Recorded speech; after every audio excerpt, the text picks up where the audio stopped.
আসসালামু আলাইকুম, welcome back to my another video.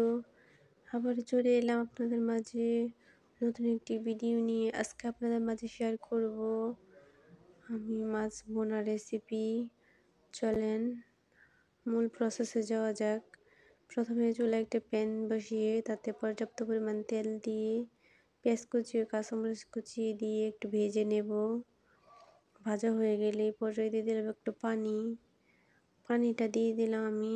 পেঁয়াজ রসুন দিলে তেলটা ছিটবে বলে তাই পানি দিয়ে দিলাম। এখন দিয়ে দিলাম 1 টেবিল চামচ পেঁয়াজ রসুন বাটা, হলুদ গুঁড়া, মরিচ গুঁড়া, ধনে গুঁড়া, স্বাদ মতো লবণ 1 চামচ করে দিলাম সব কিছু। এগুলো দিয়ে মশলাগুলো ভালো করে একটু কষিয়ে নিব। দেখেন মশলাগুলো কষানো হয়ে গেছে। এখন দিয়ে দিব আমি ধুয়ে রাখা মাছগুলো। আমি এখানে ট্যাংরা মাছ দিয়েছি আর দিয়েছি শিং মাছ। এখন আমি এই মাছগুলো দিয়ে ভালো করে একটু মিশিয়ে নিব মশলার সাথে। এই তো দেখেন ভালো করে একটু কষিয়ে নিলাম। এখন আমি এই পর্যায়ে দিয়ে দিলাম পর্যাপ্ত পরিমাণে ঝোল, বেশিও না কমও না, মিডিয়াম পর্যায়ে ঝোল দিলাম। এই তো দেখেন বলক চলে এসেছে। আবারও কিছুক্ষণ নেড়ে ভালো করে মিশিয়ে দিলাম। এভাবে করে বাসায় একবার ট্রাই করে দেখবেন। এই মাছ বোনাটা খেতে খুবই মজা হয়। এই তো দেখেন পানি শুকিয়ে গেছে। এই পর্যায়ে দিয়ে দিলাম আমি অল্প পরিমাণ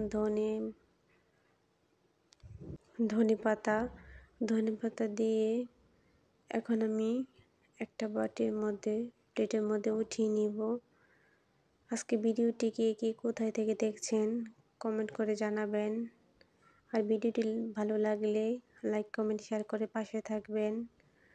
দেখেন আমি এক এক করে প্লেটের মধ্যে সবগুলোই মাছ বোনা তুলে নিচ্ছি, নামিয়ে নিচ্ছি।